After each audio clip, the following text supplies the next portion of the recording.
12장에 나타나 있는 요아스 왕의 이야기, 남유다 왕 요아스. 하나님께서 이 남유다 왕 요아스를 통하여 이루신 두 가지 회복의 사건을 우리가 11장과 12장을 통하여 볼 수 있습니다. 다윗 왕조를 회복한 사건하고, 또 하나는 성전 회복, 성전 수리를 통한 성전 회복의 사건을 다루고 있습니다. 이 아합 왕의 딸, 북이스라엘의 아합이라는 아주 바알을 섬기는 악한 왕이었죠. 이 아합 왕의 딸인 아달랴가 남유다 왕 여호람과 결혼을 하게 되지 않습니까? 국제관계 외교적 전략 중 하나로 통원 정책입니다. 그래서 아달랴가 오면서 바알 신상을 가져오고 이 남유다의 바알을 섬기는 신전을 전국에 세우게 됩니다. 이 아달랴와 결혼한 남편 여호람 왕이 죽게 되고, 그리고 그 아들 아시아가 왕이 됩니다. 그러나 이 아시아와 그 형제 왕자들이 다 예후, 북이스라엘의 예후에게 죽임을 당한다는 사건, 지난주 우리가 봤지 않습니까? 이때 다 죽고 난 후에, 다시 말하면 아달랴의 아들들이 다 죽고 난 후에 이 아달랴라는 이 여자가 대비였죠. 그 당시 대왕 대비. 이 대비였던 아달랴가 남아있는 손주들, 왕자죠, 어린 왕자들이죠, 손주들을 다 죽여버리고 자기가 남유다의 왕이 됩니다. 그러니까 다윗에게 하나님이 사무엘하 7장에 약속하셨던 너의 후손들이 왕조를 끝까지 이어가리라는 하나님의 언약이 끊어지게 된 것입니다. 아달랴 들어왔어요. 왕이 되면서 왕조가 끊어지게 된 거예요. 그런데 이때 살아남은 사람이 요아스라는 한 살배기 어린이였어요. 이 요아스가 성전에 피신하게 되고 성전의 대제사장 여호야다에게서 6년 동안 양육을 받은 후에 7살 되었을 때에 유다의 왕이 되게 됩니다. 아달랴를 죽이고 대제사장이 이 요아스 7살 어린 아이를 왕으로 세우면서 이 다윗 왕조가 회복이 되고 다윗 왕의 후손이 왕이 되는 이 끊어졌던 왕조가 다시 이어지게 됩니다. 이 두 번째가 이제 성전을 회복한 사건인데, 요아스는 7살 때 왕이 되어서 자기 아버지 아시아 왕, 그리고 그 할아버지 여호람 왕, 그때부터 시작하여서 할머니 아달랴까지 15년 동안 온 천지에 바알을 숭배하면서 예루살렘 성전이 이게 파손되고 방치되고 이런 상태에 있을 때에 요아스가 왕이 돼서 이거를 다시 성전을 다시 수리하면서 회복시킨 사건이 4절 5절을 보면 나와 있죠. 한번 제가 읽어드릴게요. 4절 5절 보십시오. 요아스가 제사장들에게 이르되 여호와의 성전에 거룩하게 하여 드리는 모든 은, 곧 사람이 통용하는 은이나 각 사람의 몸값으로 드리는 은이나 자원하여 여호와의 성전에 드리는 모든 은을 제사장들이 각각 아는 자에게서 받아들여 성전의 어느 곳이든지 파손된 것을 보거든 그것으로 수리하라 하였으나, 성전 수리의 재원 확보 방안 이야기입니다. 수리하려면 돈이 들어가지 않습니까? 이 재원을 확보하는 방안을 이제 성전에 바치는 백성들 바치는 은으로 하라고요. 그 은의 종류가 세 종류 나와 있습니다. 그죠? 통용하는 은이라는 말은 율법에 보면 이스라엘 백성은 20세 이상 남자들이 주민세를 매년 내게 되어 있습니다. 은으로 주민세를 말합니다. 요즘 우리 주민세 내듯이요. 옛날에는 이걸 인두세라는 용어를 썼습니다. 그 다음 두 번째는요, 몸값으로 드리는 은이라는 것은 마다들과 짐승의 첫 새끼는 하나님의 것이라고 율법에 정해놨어요. 그런데 마다들을 바치는 대신 짐승의 첫 새끼를 바치는 대신 은을 대신하여 속전으로 바쳐도 되었습니다. 그 은을 말하는 거예요. 그리고 자원하여 드리는 은, 이것을 모아서 주민세를 거두고 세금을 거두고, 그래서 그 세금 갖고 성전에 파손된 것을 수리하라고 왕이, 어린 왕 7살 왕이 대제사장을 비롯한 제사장들에게 명령을 내리는 것입니다. 그런데 요아스 왕이 23년 동안 왕위 죄위에 있는 23년째 되는 해까지도 성전 순례를 제사장들이 하지 못했다고는 성경에 나와 있죠. 그래서 요아스가 방법을 바꿉니다. 이제 제사장들이 은을 받아가지고는 일이 안 되니까 제사장들 은 받지 말고 백성들이 직접 은을 헌금기에 넣어서 헌금기에서 넣은 돈을 헌금기가 차게 되면 무게를 달아서 이것을 성전 수리를 담당하는 관리에게 주어서 이 관리가 목수에게, 미장에게, 석수들에게 건축한에 따른 비용을 지급하라.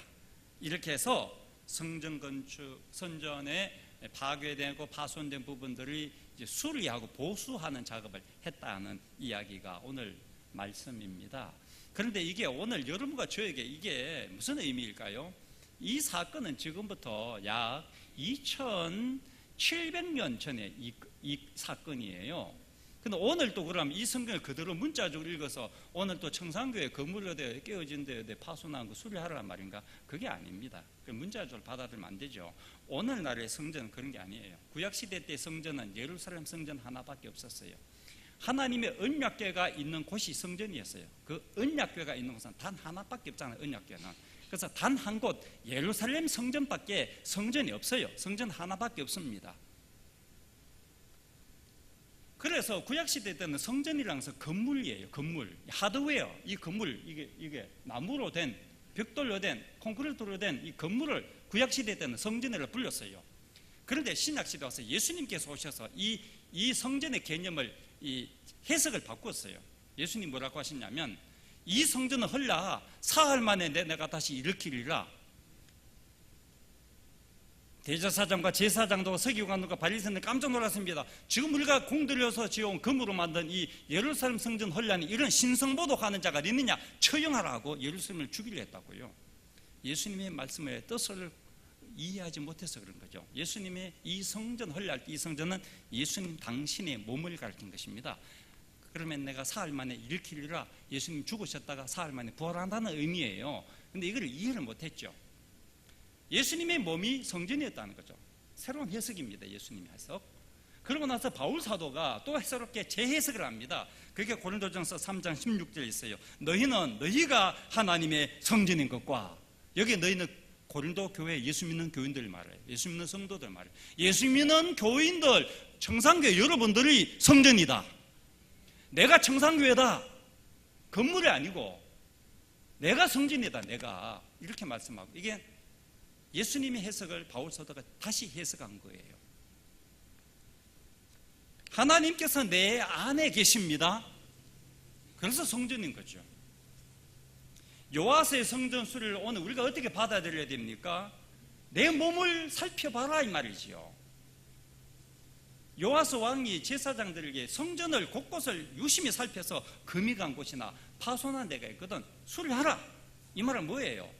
성전이 내 몸이니까 오늘 우리에게 무슨 말씀을 하고 있냐면 내 몸을 살피라 이 말이죠. 내 몸을, 내 신체, 내 정신, 내 영혼을 살펴보라 이 말이에요. 잘 점검해보라 말이죠. 금이 간 데가 있을 거다, 파손된 데가 있을 거다, 그거 수리하라. 이런 말씀으로 우리 주님이 우리에게 말씀하고 있는 거예요. 그러니까 우리 몸을 수리하라. 이 말은 뭡니까? 내 몸을 잘 살펴보고, 몸을 수리하라는 말은 내 몸을 잘 돌봐라 말이에요. 내 몸을 잘 돌봐라. 내 몸을 방치해두지 말고 함부로 막 몸이 막 상하도록 막 무리하게 일 많이 하지 말고 내 몸을 잘 간수하고 보살피라, 돌보라 하는 말이에요. 내 정신이 건강하게 작동하도록 여유를 갖고 휴가도 갖고 쉬면서 내 정신을 여유 있게 갖고 건강한 정신을 바꾸고 고쳐나가고 내 영혼이 하나님 말씀으로 기도로 건강한 영혼이 되도록 잘 보살펴봐라. 내 영혼이 지금 병들지 않나 살펴라 말이죠. 그래서 5절을 보면요, 제사장들이 각각 아는 자에게 받아들여 성전의 어느 곳이든지 파손된 것을 보거든 그것으로 수리하라 했다. 여기에 중요한 것은 성전의 어느 곳이든지 파손한 것을 보거든, 어느 곳이든지 여기에 방점이 적혀 있어요. 어느 곳이든지 파손된 것을 보거든 이라는 말은 요아스가 성전을 얼마나 사랑했는지 그 열정이 담겨있는 말이에요. 어디든지 조금이라도 금이 가거나 조금이라도 문제가 있거든 빨리 술을 해. 얼마나 성전을 사랑하는 마음이 요아스에게 가득해 있지 않습니까? 오늘 우리에게도 이런 열심이 필요하다고 생각합니다. 내 몸을 잘 보살펴야 된다는 거. 내 몸과 마음과 내 신앙이 내 삶의 어느 부분이 금이 갔는지, 작은 부분이라도 금이 갔는지 수리하고자 하는 내 몸을 잘 보살피는, 돌보는 열심을 가져야 된다는 거예요. 내 몸이 망가지기 전에, 내 몸이 깊은 병에 들기 전에, 내 몸이 부서지기 전에 빨리 내 몸을 고쳐야 되는 거죠. 내 정신을 건강하게, 내 영혼을 든든하게 세워야 된다는 말씀입니다. 지난 8월 1일 제가 휴가 갔다 오니까 우리 사무간사 집사님께서 우리 교회 메일로 날라온 이메일, 아주 감동적인 메일을 제게 복사해 왔어요. 제가 그대로 읽어드리겠습니다. 들어보십시오. 저는 1980년도에 청산교회 윤주일학교 교사를 했습니다. 그 당시 여름 성경학교에서 교사를 할 때 학생들을 데리고 달성공원에 현장 체험을 갔습니다. 제 기억에 경비를 교사당 10,000원씩 받아 아이들 간식과 교통비로 사용했던 것 같은데, 사용하고 난 뒤 돈이 조금 남았는데 깨끗하게 돌려주지 않아서 짐이 되었습니다. 다른 곳에서 믿음 생활을 하면서 잊고 지냈는데 오늘 새벽기도 중에 생각이 나서 이렇게 교회를 찾아서 메일을 보냅니다. 홈페이지 주소, 우리 교회 홈페이지 주소입니다. 홈페이지 주소에 헌금 계좌가 있어서, 주보에 헌금 계좌가 있어서 15만 원을 주님의 것이라는 이름으로 보내겠습니다. 그래서 왔어요. 주님의 것이라는 이름으로 왔어요. 주님께 가기 전에 이렇게 정리할 수 있게 되어 감사합니다. 이 작은 거잖아요. 아니 여러분, 10,000원을 받아가지고 아이들 교통비 쓰고 간식 먹고 얼마 남았겠습니까? 조금밖에 안 남았을 거예요. 그거 교회에다가 반납해야 되는데 반납 못하고 자기가 썼다 그거지. 그게 나이가 이를 들도록 1980년 됐으니까 지금 몇 년이 지났습니까? 거의 40년 지났습니다. 38년 지났습니다.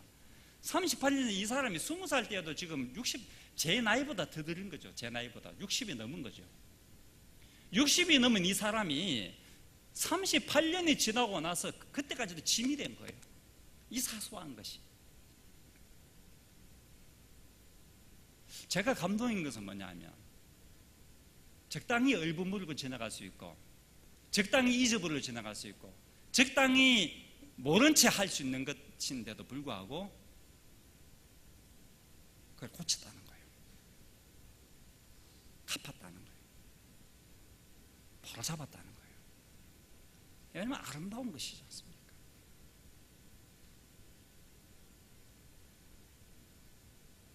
신앙은 작은 것에서 출발합니다. 작은 것을 잘해야 됩니다. 작은 것을 정직하게 순수하게 해야 됩니다. 그 사람이 아름다운 신앙입니다. 작은 것에서 실수한 것, 작은 것에서 잘못한 것, 발견한 것을 고치고 수리하는 것이 내 몸을 관리하는 거예요. 돌보는 거예요.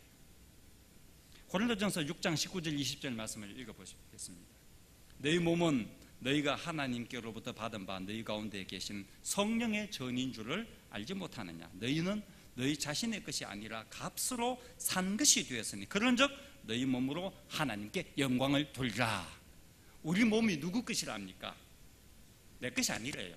내 몸이 누구 것입니까? 하나님 것입니다. 왜 하나님 것이라고 말씀하고 있습니까? 내 몸을 값으로 사셨대. 누가 사셨습니까? 예수님께서 피값으로 사셨대. 예수님께서 나의 몸을 살리기 위해서, 지옥에 들어갈 내 몸을 하나님의 아들 딸로 살리기 위하여서 예수님이 대신 죽으셨대. 그래서 내 생명을 살려주셨대. 그러므로 내가 내 것이 아니고, 이제부터는 내가 예수를 믿은 이 순간부터는 내 몸이 내 마음대로 사는 몸이 아니고 하나님의 것이니 하나님이 기뻐하신 대로 살아야 되겠습니다. 하나님 기뻐하신 대로 내 시간을, 내 물질을, 내 재능을 쓰겠습니다. 이 말씀이지 않습니까? 오늘 우리가 성만찬에 참여하면서 우리가 이 사실을 잊지 말아야 됩니다. 무슨 사실입니까? 이 떡을 먹으며 예수님의 살과 피를 견만 이 잔을 마시면서 내 몸은 하나님의 것입니다. 그래서 나는 이제부터 내 인생은 하나님을 기쁘시게 하는 것을 최고의 목적으로 살겠습니다. 하나님을 기쁘시게 하는 것이 내 인생의 최고의 목적입니다. 내 편리함과 내 안락함과 내 영광을 내려놓고 하나님의 기쁘시게. 여러분, 제사장들이 23년 동안에 성전수리를 하지 못했다는데 그 이유가 오늘 본문에 나와 있지 않습니다. 똑같은 사건이 기록한 역대하 24장 7절을 보면 이유가 분명하게 나와 있어요. 왜 못했는지. 역대하 24장 7절을 읽어드리겠습니다. 이는 그 악한 여인 아달랴의 아들들이 하나님의 전을 파괴하고 또 여호와의 전의 모든 성물들을 바알들을 위하여 사용하였습니다. 하나님께 바치는 헌금을 바알에게 다 갖다 바쳐버렸단 말이지.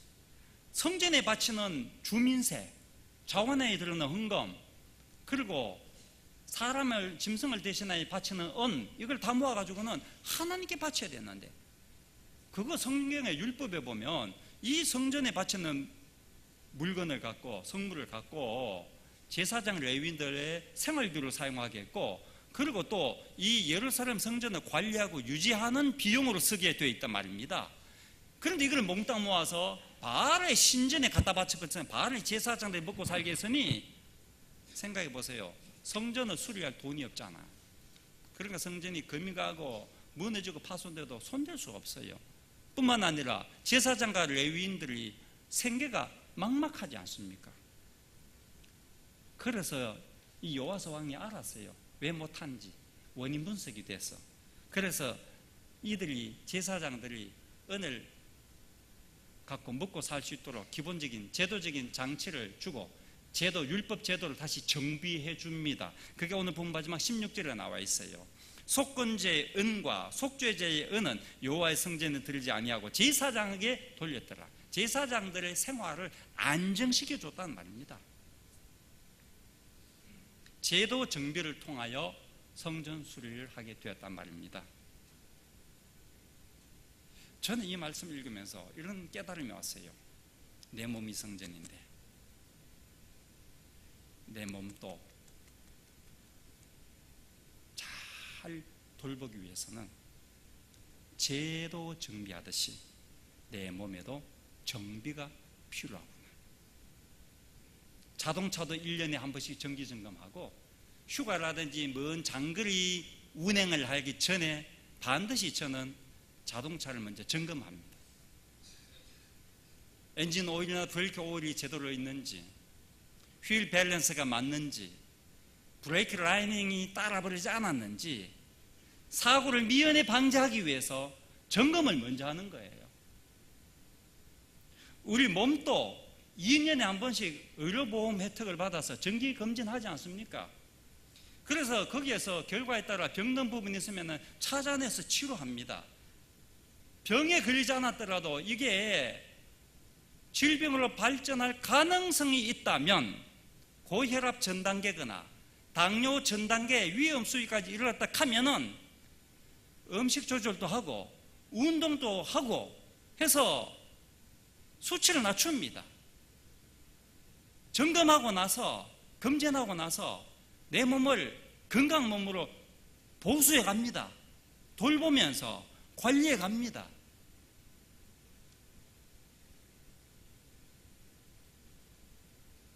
몸을 돌보는 거예요. 하나님, 우리가 우리 몸을 잘 돌보기를 원하세요. 성전 수리는 다른 말을 바꿔서 몸 돌보기예요. 내 몸 돌보기. 내 육체, 내 정신, 내 영혼 돌보기예요. 그래서 제가 생각해 봤어요. 몸 돌보기에서 가장 중요한 영역이 뭘까? 자동차 한 대도 이렇게 정비할 때 중요한 영역이 엔진 룸하고 중요한 영역이 있잖아요. 내 몸 돌보기에서 제일 중요한 영역이 뭘까? 다른 내 몸의 전 영역을 영향을 미칠 만큼 절대적으로 중요한 정비해야 할 영역이 뭘까? 정기 점검을 반드시 해야 할 내 몸의 가장 중요한 영역이 뭘까? 하고 생각해 보니까 답이 금방 튀어나오더라고. 말씀 묵상. 저는 그게 답이었어요. 여러분 어떻게 생각하십니까?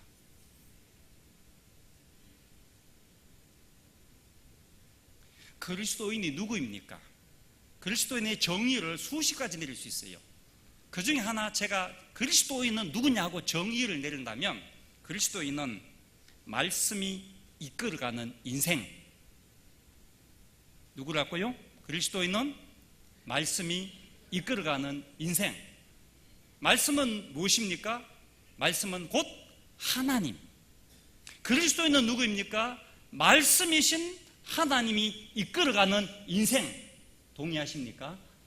하나님이 말씀으로 나를 찾아오시고, 하나님이 말씀으로 나를 치료하시고, 하나님이 말씀으로 나에게 용기를 주시고, 하나님이 말씀으로 나에게 지혜를 주시고, 하나님이 말씀으로 내 길을 열어주시고, 말씀으로 이끌어가는 인생이 그리스도인. 말씀이 내 삶의 전 영역을 다스리고 지배하고, 말씀이 내 육체를 건강하게 이끌어가고, 말씀이 내 육체의 병든 것을 찾을 수 있는 지혜를 주시고, 말씀이 내 정신을 온전하게 하시고, 말씀이 내 영혼을 굳건하게 세워주시고. 그래서 자가 정비해야 됩니다. 내 몸 돌보기, 말씀을 묵상하고 있느냐, 이게 가장 중요한 영역이에요. 이걸 놓친 사람들은 아주 중요한 것을 지금 빠뜨리고 신앙생활을 하고 있는, 어쩌면 별로 중요하지 않는 것에 목숨을 걸고 신앙생활을 하고 있는 사람과 다를 바가 없다고 볼 수 있습니다. 말씀 묵상은 내가 매일 하고 있는지 점검하셔야 됩니다. 그걸 정비하셔야 됩니다. 말씀 묵상으로 하루를 시작하고 있는지 점검해 보십시다. 이제 가을이 오고 있어요. 33도만 돼도 엄청 시원하네, 그죠? 날씨가 이렇게 좋으니까 너무 좋아요. 여름이 이제 제대로 여름 맛을 이제는 느끼고 있어요. 조금은 덥고 아침 저녁을 시원하고, 이렇게 선선한 가을이 오면은 우리가 이제 정비를 제대로 해가지고 가을에는 제대로 달려야 되지 않겠습니까? 우리 인생을 멋있게 살아야 되지 않겠습니까?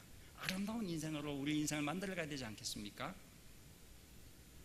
그래서 가을부터는, 9월부터는 말씀을 묵상하는 것을 매일 한번 과감하게 시도해 보는 것입니다. 지금 우리 교회 안에는 여성들이 주중에 교회에 모여서 말씀 묵상 그룹이 있습니다. 혼자 말씀 묵상하는 것이 힘들어요. 그래서 그룹이 있으면 좋아요. 그래서 혼자 하다가 어렵고 한 개 반드시 한 사나흘만 하면 부딪힙니다. 잘 안 돼요. 그런데 그룹이 있으면 서너 명이 모이면은 그분들과 같이 모여서 힘드는 것을 같이 힘들어하니까 격려해주고, 서로 지지대가 되어주고, 서로 위로해주고, 서로 용기를 북돋아주면서 힘들고 어려울 때도 이길 수 있도록, 헤쳐나갈 수 있도록 도와주는 게 말씀 묵상 그룹이에요. 그래서 말씀 묵상 그룹을 만드시길 바랍니다. 제가 작년부터 이야기했습니다만은, 그래서 가을에는 제가 또 의도적으로 하도 안 되니까 우리 남성들을 위한 말씀 묵상 그룹을 저녁에 그 교육자들이 좀 한두 세 달 이끌어주고, 그 다음 여러분들이 리드가 되도록 이렇게 바통 터치를 해줄 계획입니다. 좀 참여를 해 주십시오. 바쁘다고요? 뭐 때문에 그렇게 바쁘시죠? 아무리 바빠도 우리는 중요한 일을 다 하고 있습니다. 아무리 바빠도 우리 자녀들을 먹이고 있고 입히고 있고 자녀들을 돌보고 있습니다. 아무리 바빠도 가정을 돌보고 있습니다. 아무리 바빠도 말씀을 묵상해야 하는 것입니다. 정말 바쁜 분들은, 모일 시간이 없는 분들은 카톡으로 다 하십시오. 단체 카톡방을 열어서 3명, 4명이 매일 말씀 묵상해서 올리세요. 그리고 피드백도 주고받으면서 서로 힘이 될 것입니다. 오늘은 광복절 기념주일입니다. 국권을 되찾고 우리나라가 새 출발하게 된 그날을 기념하는 주일입니다. 오늘 이 광복절 기념주일에 저는 국가를 새롭게 하는 것도 중요하고 그렇게 일할 사람도 우리 가운데 있어야 되겠지만 대부분의 우리 성도들에게 있어서는 이 광복절 기념절과 뭘 해야 될 건가? 내가 어떻게 하는 것이 조국을 사랑하는 것이겠는가? 그래서 내가 건강한 것이다. 내가 내 몸을 잘 보살피는 것이다. 돌보는 것이다. 내가 건강하면 이 민족이 건강하게 될 것이다. 내가 건강하면 내 자녀손이 건강하게 될 것이다. 그러면 대한민국이 건강하게 될 것이다. 내 몸 돌보기가 애국의 길이다. 그래서 오늘 우리는 광복절 기념주를 맞아서 내 몸을 새롭게 하기를 원합니다. 내 영혼을 새롭게 하기 원합니다. 내 삶이 새로워지기를 원합니다. 이게 광복절의 의미가 아니겠습니까? 이게 정말 국가를 생각하는 게 아니겠습니까? 내 몸을 함부로 하면은 국가 의료보험이 바닥이 납니다. 국가를 위한 길은 병원에 자주 안 가는 길입니다. 그렇죠? 국가를 위한 길은 정신이 건강한 길입니다. 그게 애국의 길입니다. 먼 데 있지 않습니다. 애국은 아주 가까이 있습니다. 오늘 우리가 성만찬을 대하면서 지난날 내가 내 몸을 잘 못 돌보고 내 몸을 방치해두고 파손된 돌을 내버려두고 살아왔던 부끄럽고 연약한 내 삶을 십자가의 보혈로 씻음받기를 원합니다. 그래서 우리가 성만찬, 예수님의 살과 피를 기념한 이 떡을 먹고 마시면서 내가 새롭게 살겠습니다라는 다짐이 있기를 원합니다. 새 출발.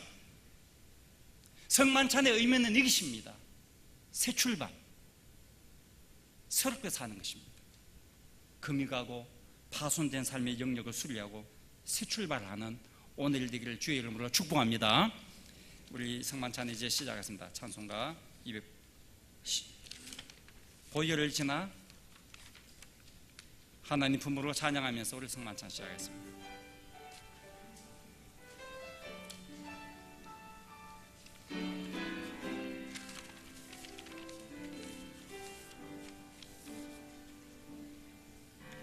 보혈을 지나 하나님 품으로 보혈을 지나 아버지 품으로 보혈을 지나 하나님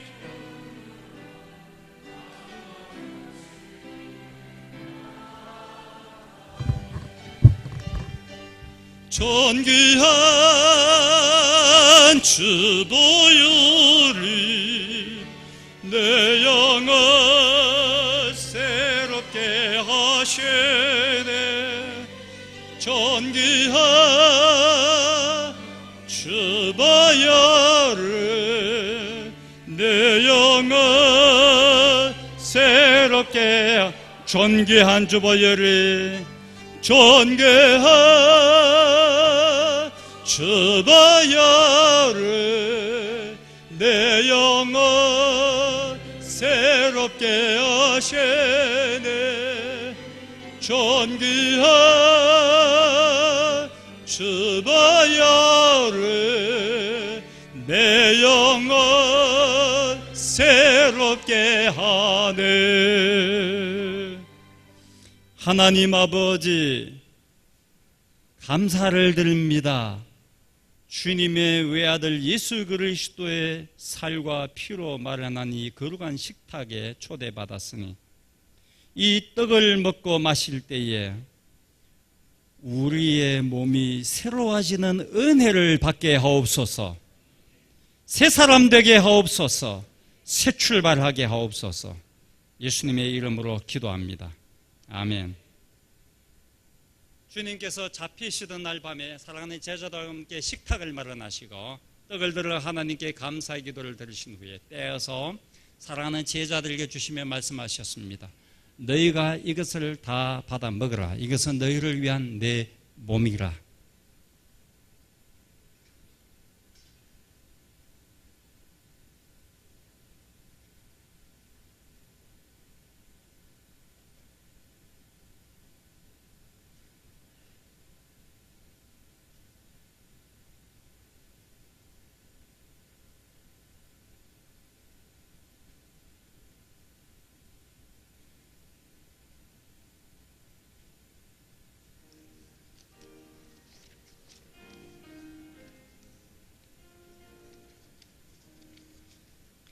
아무도 없이 거룩 것을 주 하나님 어린 양의 죽임을 당했네. 이는 나 위하여 십자가 위에서 못 박히사 깨달으신 주님의 몸일세. 이는 나 위하여 형벌을 받으사 주가 친히 되시를 주님 보혈을세. 이는 주가 지고 나에게 주시는 영생하는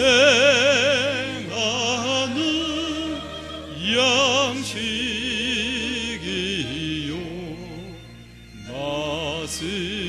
마시는 잔일세. 우리 사모하는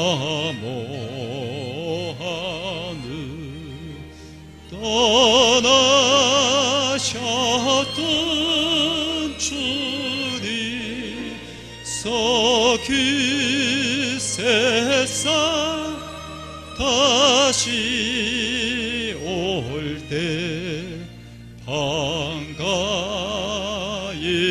뵙겠네. 우리 그때까지 십자가를 지고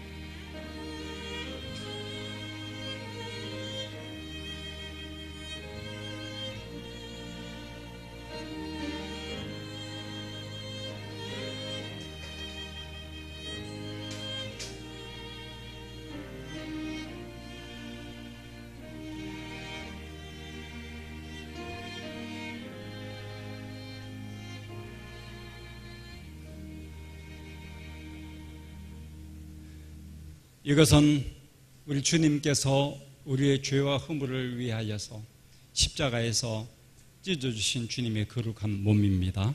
아멘.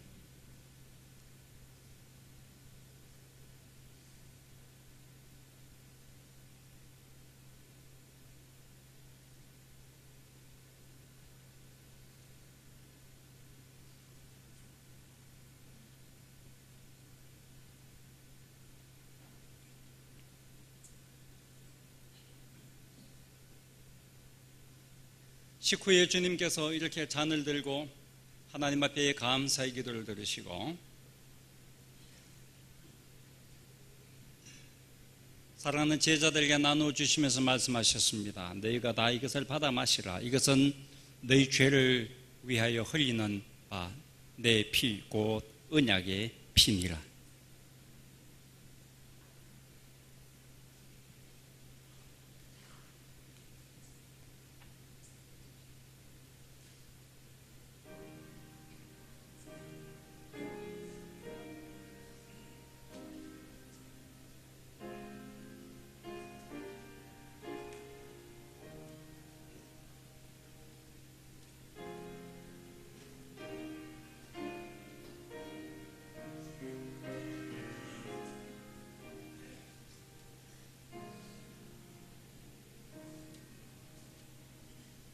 오 나의 주님 친히 배우니 영원한 세계 밝히 나타나 한없는 은혜 길이 누리니 주님께 마땅 염려 맡기리 주님의 떡을 내가 먹으며 주님의 잔을 내가 마시고 근심의 짐을 벗어버리네 죄삼 받아 내 맘 새롭다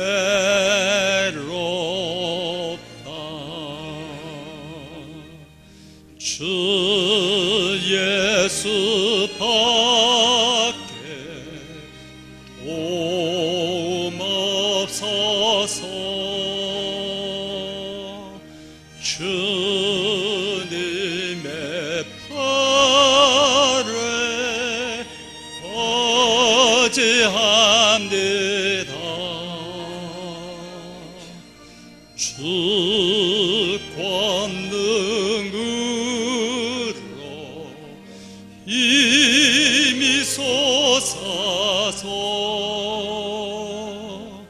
주 안에 내가 만족합니다 주님의 성찬 받을 때마다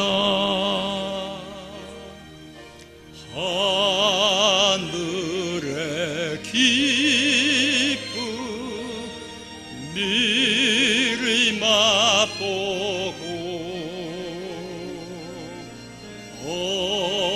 어린 양 잔치 천년같이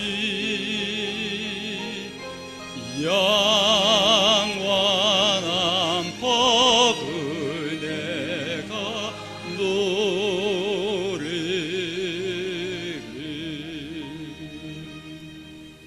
아멘.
이것은 우리 주님께서 우리의 연약함과 우리의 아픔과 고통, 우리의 허물을 담당하시고 십자가에서 흘려주신 그러한 주님의 피입니다. 아멘.